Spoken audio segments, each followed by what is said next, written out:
I begin in the name of Allah, the most beneficent, the most merciful, the one who has granted us life, this existence, all of these blessings. You see, and I feel the most important thing we individuals have is time.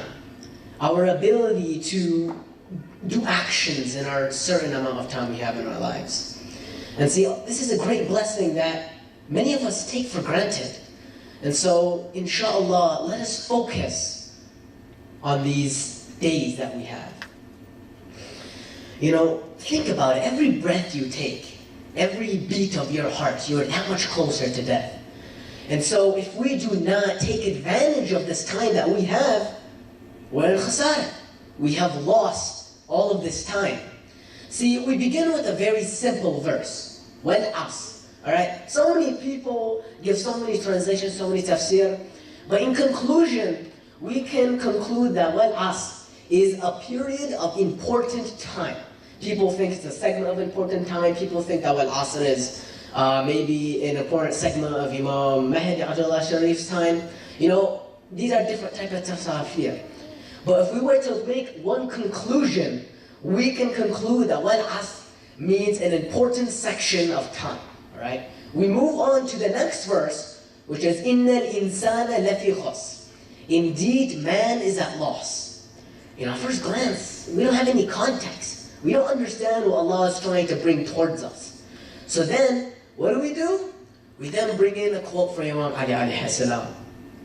Imam Ali says in one beautiful quote, he says, our lives is like a market, right? Like a stock market, where there are winners and there are losers.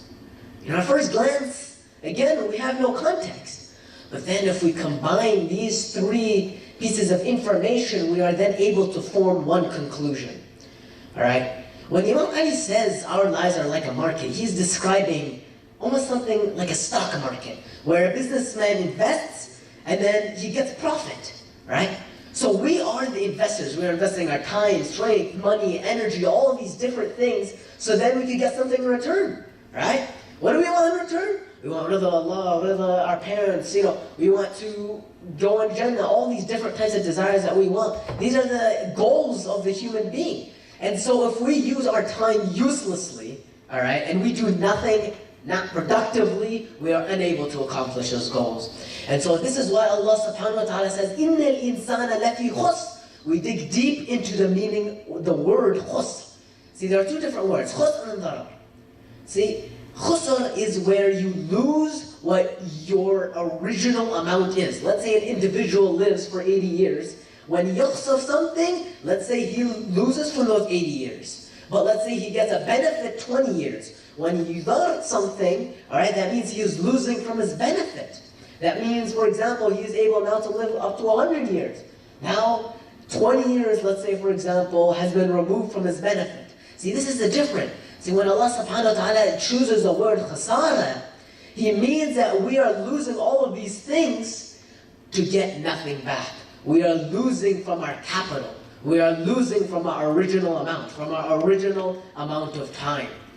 And see, of course, Allah subhanahu wa ta'ala never leaves the human being without a solution. Allah subhanahu wa ta'ala gave us the last verse of Allah, subhanallah. إِلَّا الَّذِينَ آمَنُوا وَعَمِلُوا الصَّالِحَاتِ وَتَوَاصَوْا بِالْحَقِّ وَتَوَاصَوْا بِالصَّبْرِ. Allah gives us a formula for success in such a beautiful manner. Allah subhanahu wa ta'ala says that human beings needs to be truthful enough, needs to be a believer in Allah. They actually have to perform actions, alright? إِلَّا الَّذِينَ آمَنُوا وَعَمِلُوا الصَّالِحَاتِ. They have to do righteous deeds.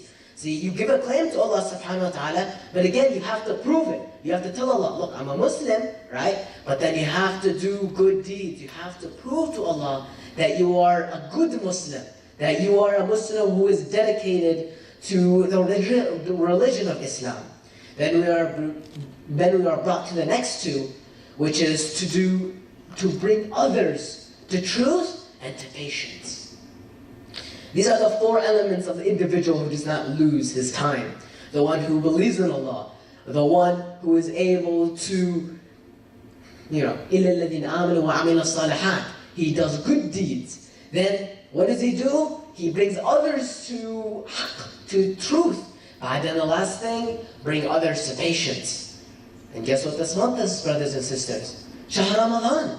See, this month is a month of patience, where we must tell ourselves that we must be strong, we must put down the desire of eating food, so we can strengthen ourselves, so we could do good things, so we could use our time productively.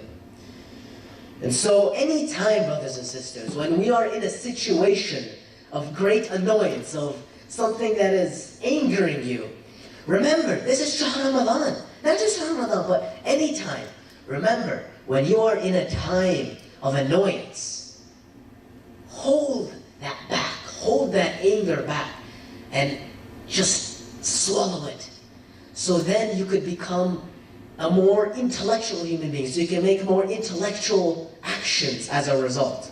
And so this is what Shahr Ramadan is all about. For us to remind ourselves, to get ourselves back on track. As kind of a reminder from Allah subhanahu wa ta'ala. Inshallah, brothers and sisters, let us all try to become productive using using the examples Allah subhanahu wa ta'ala has given us. Wassalamu alaikum wa rahmatullahi wa barakatuh. Sallu ala Muhammad wa ali Muhammad.